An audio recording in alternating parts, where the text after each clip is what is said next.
Part of the allure for tourists to come and go on a Maryland charter boat in the Chesapeake Bay was that you could catch and keep two fish, oftentimes striped bass. But earlier this year, a compact of states interested in all things coastal fishing voted to reduce that number to one.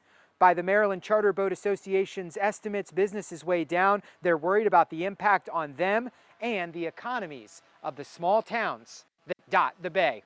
These towns like whether it's Tillman Island or Chesapeake Beach or Rock Hall or Kent Island, all these areas thrive on that seasonal tourism that come in. Brian Hardman owns Lead Dog Charters and has spearheaded a lawsuit against the Atlantic States Marine Fisheries Commission, the multi-state compact invested in keeping fisheries healthy. At its core, this is a dispute about the health of the striped bass population in the Chesapeake Bay. Hardman believes it's fine, says the number of fish that charter boats have pulled out of the bay has declined, and believes it's the fish's migratory patterns that have changed that's contributing to what he believes is questionable data.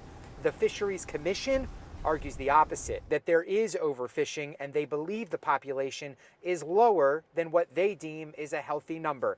The Maryland Department of Natural Resources also released data showing that spawning rates were down.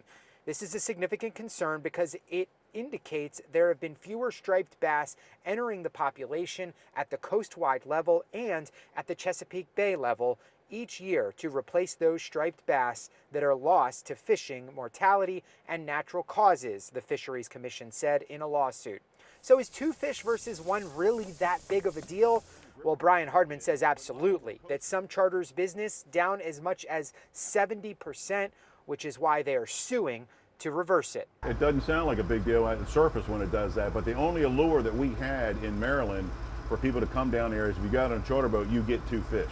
And that meant a lot of people. If you're spending, let's say, an average of $150 a person, it's a kind of a big deal to come down and get two fish. Representatives from the commission declined our request for an on-camera interview, citing pending litigation. For now, the charter boat companies are really hoping to get two fish back. That's what they would like. Indications are from Brian Hardman that the federal court in Richmond, Virginia is considering whether or not to take up that case.